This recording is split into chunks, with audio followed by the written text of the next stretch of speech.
The Apollo University, University of Leicester. 35 lakhs fees for 3-year BEng UK. అసలు sir Pawan Kalyan గారిది ఒక్క buzz రావాలి కానీ అది ట్రెండింగ్ అయిపోతుంది అంతే. అంత క్రేజ్ ఆయనకి, అంత ఫాలోయింగ్ ఆయనకి. బేసికల్గా సార్ యాజ్ అ ప్రొడ్యూసర్ ఈ ప్రాజెక్ట్ విషయంలో డ్యూరేషన్ కావచ్చు, ఇన్ని ఇయర్స్ ట్రావెల్ చేయడం కావచ్చు, అప్స్ అండ్ డౌన్స్ కావచ్చు, మీకు బాగా toughest challenge being a producer of Hari Hara Veera Mallu సినిమాకి ఏమనిపించింది సార్? ఏ సిచ్యువేషన్ అనిపించింది? నాకు ద లాంగ్ జర్నీ అందరికీ తెలిసిందే. ఎందుకంటే మధ్యలో కరోనా వచ్చినప్పుడు అందరం అసలు ఇక్కడ లేవు, కనెక్షనే లేదు అక్కడ. మళ్ళీ సెకండ్ కరోనా అప్పుడు కళ్యాణ్ గారు కూడా కరోనా వచ్చింది. ఆయన బాగా ఫేస్ చేశారు. చాలామంది ఆయన రికవర్ అవ్వాలని మేము అనుకున్నాం. టైం పట్టింది. రికవర్ అయిన తర్వాత అప్పుడు భీమ్లా నాయక్, హరిహర వీరమల్లు రెండు ప్యారలల్గా చేస్తున్నారు. అప్పుడు ఆఫ్టర్ కోవిడ్ అంత ఇమీడియట్ రికవర్ ముందు ఒక సినిమాని ఫినిష్ చేసి దాని ముందు అది రిలీజ్ చేద్దాం. తర్వాత చాలా టైం బట్టి తర్వాత మా షూటింగ్ వచ్చారు. వచ్చిన ఆ సీక్వెన్స్ తోటి అసలు అప్పుడే సినిమా అయిపోవాలి, కానీ ఆ సీక్వెన్స్ చాలా ఇంపార్టెంట్. అది దాదాపు 60 డేస్ చేసాం. అందులో దాదాపు 45-50 డేస్ కళ్యాణ్ గారు ఉన్నారు ఒకే సీక్వెన్స్. ఇంతవరకు మేబీ హిస్టరీ అవ్వచ్చు. ఒక సీక్వెన్స్ ఒక క్లైమాక్స్ చేసిన 10 రోజులు 15 రోజులు చేస్తాం, 60 డేస్ ఒకే ఒక సీక్వెన్స్. సో అందువల్లే దాంట్లో అంత పవర్ ఉంది. మేబీ అక్కడ రామోజీలో షూట్ చేస్తే అక్కడ ఒక హిల్ ఉంది. 4:30కి లైట్ పోద్ది, 4:30 సాయంత్రానికి 4:30కి. జనరల్గా 4:30 to 6 ఒక సాఫ్ట్ లైట్ ఉంటుంది. అప్పుడు బాగా ఫాస్ట్గా హార్ష్గా ఉన్నప్పుడు అందరూ టైర్ చేయలేరు, ఎక్కువ వర్క్ జరుగుతుంది. అలాగూ అన్ని రోజుల్లో డైలీ 1.5 hours 2 hours పోతే అది 50 రోజుల్లో అదో 15 రోజులు 20 రోజులు పోయినట్టే లెక్క. అంతే అంతే. అంటే అటువంటి లొకేషన్ మేము చూస్ చేసాం. అక్కడ ఒక టాప్ హిల్లో ఉండాలని, అవుట్డోర్. సో అందువల్ల బాగా టైం పట్టింది. అది ఛాలెంజింగ్ సీన్ అంటారా? ఛాలెంజింగ్ అని కాదు, దాన్ని బాగా కష్టపడి డీటెయిలింగ్గా తీయాల్సిన సీన్ అది. అది అంత కష్టపడినందుకు దాన్ని అన్ని కెమెరాలతోటి అన్ని రోజులు షూట్ చేసిన అది చూసి ఎడిట్ చేయడానికే 3 months పట్టింది. ఒక్క సీన్ ఎడిట్ చేయడానికి 3 నెలలు. అన్ని కెమెరాలు ఉన్నాయి, అన్ని షాట్లు ఉన్నాయి, అంత ఉంది. దాన్ని అన్ని చూడాలి, సెలెక్ట్ చేయాలి. దాన్ని చేస్తేనే ఒక గ్రిప్ రావాలి కదా ఆ సీక్వెన్స్కి. 5 ఏళ్ళు ఎందుకు పట్టిందో ఇప్పుడు అర్థమవుతుంది సార్ మాకు. ఈ సినిమా స్టార్ట్ చేసినప్పుడు సినిమాకి దర్శకత్వం వహించింది క్రిష్ గారు. తర్వాత ఆయన తప్పుకొని మీ అబ్బాయి జ్యోతి గారు డైరెక్షన్ డిపార్ట్మెంట్ ఆయన ఓన్ చేసుకోవడం జరిగింది, ఆయన లీడ్ చేయడం జరిగింది. సరే, ఇది ఎందుకు జరిగింది అన్నది ఫస్ట్ క్వశ్చన్ అయితే, జ్యోతి గారు హ్యాండిల్ చేయడం ఇంత పెద్ద ప్రాజెక్ట్ అన్నది యాజ్ అ ప్రొడ్యూసర్గా ఇది ఒక రిస్కీ ఫేజ్ అని మీకు అనిపించిందా, అనిపించలేదా? లేదండి, ఇదన్నీ ఏమంటారంటే బై నేచర్ ఇది ఫేట్ అనమాట. ఇది మేము తను చెయ్యాలని మా అబ్బాయి అని లేకపోతే అని అనుకోలేదు. ఒక విధంగా తను ఈ కరోనా దాటి క్రిష్ గారు లాంగ్ జర్నీ చేసి వెయిటింగ్ అయ్యండి, ఆయనకి వేరే ప్రాజెక్ట్స్ ఉండి ఎవరికైనా సర్వేలు ఉంటుంది కదా, దాంతో వెళ్ళడం తను ఒక విధంగా కాపాడినట్టే అవుతుంది ప్రాజెక్ట్ని. ఒక విధంగా తప్పుకోవడమా? ఆయన తప్పుకోవడం కాదు, మా జ్యోతి ఎంటర్ అవ్వడం, ఆయన తప్పుకోవడం కాదు, తప్పు అలానో. ఎందుకంటే ఒక విధంగా ఈ ప్రాజెక్టు ఈ లైన్ ఈ ఇన్స్పిరేషన్ స్టార్ట్ అవ్వడం మెయిన్ క్రిష్ గారే.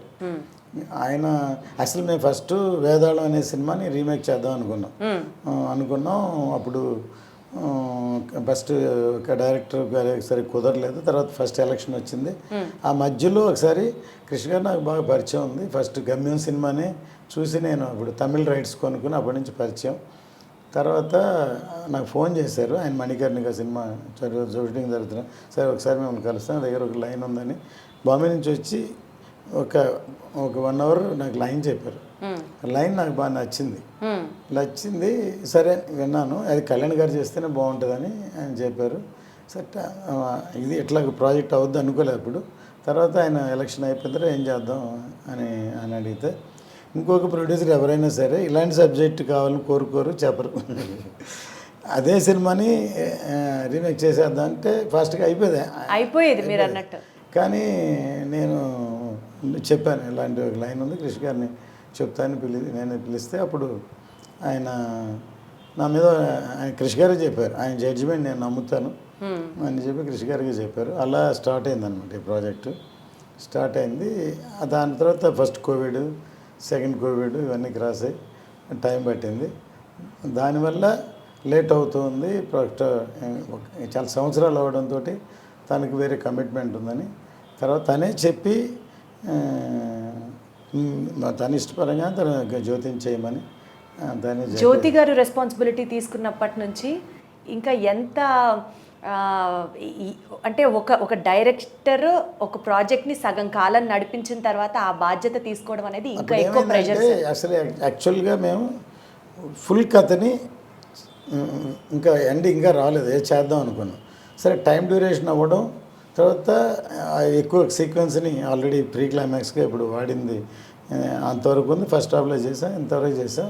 నేను పార్ట్ 1 చేద్దామని జ్యోతి ఎంటర్ అయిన తర్వాత అనుకున్న తర్వాత పార్ట్ 1 చేద్దాం అనుకొని దాన్ని అంత ఫుల్ఫిల్ చేయాలి, తర్వాత అంత స్ట్రాంగ్గా చెప్పాలి, దాన్ని చేయాలి. సీక్వెన్స్ షూట్ చేసాం. తను ఎంటర్ అయిన తర్వాత తను బేసిక్లీ రైటర్. తను చదువుకునేటప్పుడే +2 చదువుతున్నప్పుడే స్నేహం కోసం స్క్రిప్ట్ ఇచ్చాడు తనకి. అప్పుడు ఆ స్క్రిప్టే చూస్తే ఒక ఫ్రెండ్షిప్ గురించి సబ్జెక్ట్ స్నేహం కోసం. అది ఒక ఎల్డర్లీ పీపుల్, మెచ్యూర్డ్ పీపుల్ రాసేది.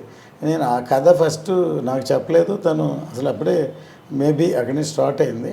మేము ఒక డిస్కషన్లో ఉంటే కేఎస్ రవికుమార్ గారు డైరెక్టర్, దానికి డిస్కషన్లో ఉంటే నేను ఎందుకు మా అబ్బాయి కూడా ఇప్పుడెప్పుడు స్కూల్లో చదువుతున్నాడు, ఏదో ప్లే రాసి అందరూ చేస్తూ మేమని పిలవండి డిస్కషన్ పిలిస్తే మేము చేసేదే తనకి నచ్చలేదు. 1 డేలో ఆ కథ అనుకొని డైరెక్టర్ నెక్స్ట్ వస్తే మేము లేము డైరెక్టర్కి చెప్పాడు. ఆయన ఆశ్చర్యపోయి సరే మీ డాడీకి చెప్పావా అన్నారు. చెప్పలేదు సార్ అని చెప్పాడు. సరే నేను రాగానే నాకు చెప్పారు, మీ అబ్బాయి ఒక కథ చెప్పాడు, నాకు నచ్చింది, మీరు కూడా ఒకసారి వినండి అని. పొద్దున్నే 5 గంటలకు లేపేశాడు నన్ను. డాడీ అప్పుడు చాలా యంగ్ అనమాట, ఈ కథ వినండి అని అంటే నేను షాక్ అయిపోయాను ఫస్ట్. ఎందుకంటే ఒక చిన్న కుర్రాడు +2 చదువుతున్నాడు, లవ్ స్టోరీ లేకపోతే యూత్ స్టోరీ చెప్తారు, కానీ అంత మెచ్యూర్డ్గా థాట్ నీకు ఎలా వచ్చింది ఐడియా అని అడిగాను. తను చెప్పిన ఎగ్జాంపుల్ ఇంకా షాక్ అయిపోయాను. ఒక తెనాలి రామకృష్ణ, కృష్ణదేవరాయ ఇద్దరు ఫ్రెండ్స్ డాడీ, వాళ్ళిద్దరిని విడగొట్టడానికి ఒక స్త్రీని ప్రవేశించారు. అది షాక్ అయిపోయాను. సరే ఓకే, దానికి ఒక ఫ్లాష్ బ్యాక్ క్రియేట్ చేసి ఇది ఎలా చేశాను. ఇన్స్పిరేషన్ నాకు డైరెక్టర్ శంకర్ గారు. ఆయన కథని దాచి జెంటిల్మెన్లో మొత్తం కథ చెప్పి తర్వాత ఫ్లాష్ బ్యాక్ ఏంటని చెప్పారు. అది చెప్పాను, షాక్ అయిపోయి నవ్వి నేను డైరెక్టర్తో నచ్చిందని చెప్పాను. ఫస్ట్ దాంట్లో మెయిన్ శరత్ కుమార్, శివాజీ గణేషన్ గారు అని డిసైడ్ అయ్యి ఆయనకి అడ్వాన్స్ కూడా ఇచ్చాం. ఆ తర్వాత అది జరగలేదు, ప్రాజెక్టే డ్రాప్ చేద్దాం అనుకున్నా. తర్వాత కేసరావు కుమార్, విజయ్ కుమార్తో చేద్దామని అలాగే మొదలై టైంలో చేసాం. ఇది ఎందుకు చెప్తున్నా అంటే తను ఇంతవరకు చేసిన అవకాశాలు 1-2 లవ్ స్టోరీలు చేశారు. ఇంత పెద్ద హీరోతోటి ఇటువంటి మెచ్యూర్డ్ సబ్జెక్టు తనకి దొరకడం ఒక అవకాశం, లేకపోతే దాన్ని ప్రూవ్ చేసుకోపోతున్నాడు అని చెప్పచ్చు. పోతున్నాడు అని చెప్పచ్చు. ప్లస్ ఇది కథ ఒక పరంగా ఒక పైగా అయితే టెక్నాలజీ ఏంటంటే మా బ్యానరే ఇవాళ CG గ్రాఫిక్స్ అనేది ఇండియన్ స్క్రీన్లో తీసుకొచ్చిందే మేము భారతీయుడు అప్పుడు హాంకాంగ్లో చేసాం. అప్పుడు వెంకీ అని ఒక ఆయన కోఆర్డినేటర్ శంకర్ గారు, ఆయన ద్వారా ఆయనతో చేసాం. ఆ తర్వాత ఇండియన్ ఆర్టిస్ట్ అని వాళ్ళని మేము చిన్న వర్క్లు ఇచ్చి మా కంపెనీ మేమే డెవలప్ చేసాం. వాళ్ళని నేను మన శ్రీనివాసన్, కమల్ కണ്ണన్ వెళ్ళి శంకర్ గారికి పరిచయం చేశాను. ఎందుకంటే ఆయన ఇప్పుడు హాలీవుడ్, ఫారిన్ సార్ వీళ్ళు చాలా బాగా చేస్తారు సార్ ప్లీజ్ అని మా బాయ్స్ సినిమాలో వాళ్ళకి వెబ్సైట్ ఆయన బాగా నచ్చేసి అక్కడి నుంచి శంకర్ గారితో ట్రావెల్ చేయడం మొదలు పెడితే అక్కడి నుంచి రాజమౌళి గారు మగధీర అక్కడి నుంచి ఇక్కడికి అడాప్ట్ అయ్యారు. Maybe I'm feeling proud. ఎందుకంటే ఇవాళ నార్త్ ఇండియా కంటే సౌత్ ఇండియాలో టెక్నికల్గా అడ్వాన్స్గా వేరే లెవెల్ బాహుబలి, త్రిబులార్లు, లేకపోతే మగధీరాలు, లేకపోతే ఇప్పుడు హరిహర వీరమల్ లాంటి సినిమాలు టెక్నికల్గా అడ్వాన్స్గా రావాలంటే నేనే ఒక గ్రాఫిక్స్ యూనిట్, ఒక పెద్ద స్టూడియో పెడదామని ముందే ప్లాన్ చేసి హాలీవుడ్లో ఒక ఎక్విప్మెంట్ కూడా అప్పుడు అడ్వాన్స్ ఇచ్చాను నేను. కానీ అది జరగలేదు. కానీ ఇప్పుడు చెప్తున్న ఈ సినిమా తర్వాత ఒక ఫిలిం ఇన్స్టిట్యూట్ ప్లస్ ఒక స్టూడియో, ఒక గ్రాండ్ లెవెల్గా ఫ్యూచర్ టెక్నాలజీ వచ్చేటట్టు చేయాలని, అంటే ఫుల్ టైం దాంట్లోనే ఉండి చేయాలని ఒక అంబిషన్. అది మేబీ జరుగుతుందో జరగదో, బట్ మై అంబిషన్ అనమాట. బట్ ఒక స్టెప్ అయితే, ఒక ఆలోచన ఫిక్స్ చేయడంతో అయితే ఒక ఇనిషియేషన్ స్టార్ట్ అయిందనే చెప్పొచ్చు. Wonderful sir. సార్ బేసికల్గా ఈ first part sword versus spirit అని చెప్పి స్టార్ట్ చేస్తున్నారు. సో ఇక్కడతో స్టోరీ ఏంటి అన్నది తెలియకపోయినా బట్ స్టిల్ ఎంత ఇగ్నైటెడ్గా ఉంటుందో మాకు అర్థమవుతుంది. పార్ట్ 2లో ఏముండబోతుంది సార్? దీని కంటిన్యూషన్ ఉంటుంది ఖచ్చితంగా. ఇది ఎందుకంటే ఇది అబ్రప్ట్గా అన్ఫినిషింగ్గానే అవుతుంది. ఏం జరుగుతుందని క్యూరియాసిటీ, బాహుబలి కట్టప్ప ఎందుకు చంపాడు అలాంటిది ఒక ఇంట్రెస్టింగ్ ట్విస్ట్ ఇందులో కూడా ఉంటుంది అనమాట. అందుకని సెకండ్ పార్ట్లో ఏమవుతుంది అనేది ఉంటుంది అని డెఫినెట్ క్యూరియాసిటీ ఉంటుంది. ఇప్పుడు ఈ స్వాడ్ వర్సెస్ స్పిరిట్ అనే క్యాప్షన్ మా జ్యోతే చేశాడు. అంటే ఇప్పుడు ఎంటర్ అయిన తర్వాత ఇది ముందు మామూలుగా ఒక కథలాగా అనుకున్నాం, తర్వాత దానికి వేరే ట్రీట్మెంటు, వేరే ట్రావెలింగ్, వేరే ఇవన్నీ, తర్వాత అసలు ఈ కథ ఇతివృత్తం ఏంటి అనేది బిగినింగ్ ఇన్ బిట్వీన్ కథను కూడా మళ్ళీ ఇప్పుడు అప్సెట్ సపరేట్ తీసాం, దాన్ని తనే చేశాడు. ఇప్పుడు రేపు పొద్దున సినిమా అయిన తర్వాత కృషి గారు చూపిస్తాం. ఆయన కూడా ఆయన అనుకున్న కథకి దీనికి ఎంత తేడా ఉందనుకుంటారు. మారిందా సార్? అంటే మధ్యలో డైరెక్టర్ మారిన తర్వాత స్టోరీ లైన్ కూడా మారిందంటారా? లైన్ అదే, దానికి వెళ్ళే ట్రావెలింగ్, ట్రీట్మెంట్, చెప్పే విధానం అన్ని మారిపోయింది. డెఫినెట్లీ ఒక్కొక్కరికి డిఫరెన్స్ ఉంటుంది కాబట్టి. సార్ బేసికలీ ఇది చాలా హై బడ్జెట్ ఫిల్మ్ అన్నది అర్థమవుతుంది. పాన్ ఇండియా సినిమా అంటే తెలుస్తుంది. రిస్క్ లాగా అనిపించలేదా సార్? పవన్ కళ్యాణ్ గారి మార్కెట్కి ఇది పెట్టచ్చు, ఉండొచ్చు అని మీరు ఒక స్టెప్ ధైర్యంగా వేసారా?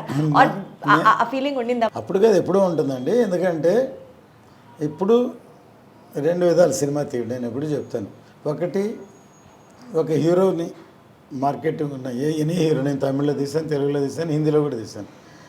వాళ్ళకి ఏం మార్కెట్ ఉందో, ఎంత బడ్జెట్, ఎంత సేలబిలిటీ ఉందో దాని ప్రకారం సినిమా తీయడం, అదొక అసెస్మెంట్. ఇంకోటి స్క్రిప్ట్ ఏం డిమాండ్ చేస్తుందో అంతవరకు మ్యాక్సిమం ఎక్స్టెండ్ చేస్తాం. అప్పుడు ఏమవుతుందంటే అంత రేంజ్కి అమ్మలేం. మనం చేసాం, కానీ ప్రీవియస్ ఎవరైనా సరే ప్రీవియస్ బిజినెస్ ఎంత, ఆ హీరోతో ఎంత అయింది, దానికంటే ఒక 10% ఎక్కువ కొనడానికి మేబీ కాంబినేషన్, లేకపోతే ఈ బ్యానర్లు బాగా తీస్తా లేకపోతే అని అని అనుకుంటారు.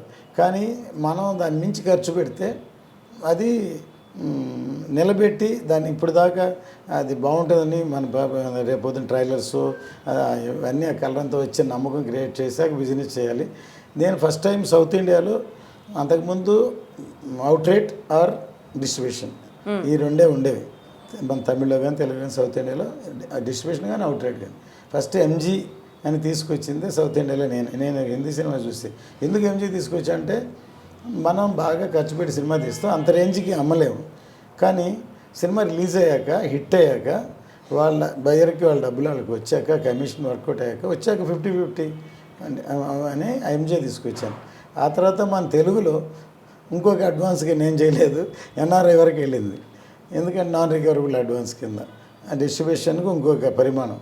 డిస్ట్రిబ్యూషన్ అంటే రిస్క్ ప్రొడ్యూసర్స్ ఫేస్ చేయాలి, ఎన్ఆర్ఐ అయితే ఫేస్ చేయరు. సక్సెస్ అయితే ఓన్లీ కమిషన్ అని, నాన్ రికవరబుల్ అడ్వాన్స్. కానీ అది ఎందుకంటే వాల్యూమ్ పెరిగిపోయింది బాగా, లక్షల్లో ఉంది, కోట్లకి వెళ్ళి 100 కోట్లకి వెళ్ళిపోయింది. సో అలాగే 20% కమిషన్ వస్తేనే that is it self recovery అయిపోయినట్టే లెక్క. రికవర్ అయిన తర్వాత ప్రాఫిట్ వచ్చేసినట్టే. అందుకని ఎన్ఆర్ఐ తెలుగు, మళ్ళీ తమిళ్లో కూడా ఎన్ఆర్ఐ లేదు, ఓన్లీ తెలుగులో ఉంది. సో ఎందుకంటే నేను హై బడ్జెట్లో మొదటి నుంచి ఒక్కోసారి నాలోనే ఒక వార్ జరుగుతుంది లోపల. బేసిక్లీ నేను ప్రొడ్యూసర్నా టెక్నీషియన్, ఫైనల్గా టెక్నీషియన్ని ప్రొడ్యూసర్ని డామినేట్ చేస్తున్నాను. ఎందుకంటే ఒక సీక్వెన్స్ చేస్తున్నా, దీనికి ఇంత బడ్జెట్ ఎంతైనా ఉంటుంది, ఎంతైనా బట్టి ఇంతే అనుకొని చేయాలి.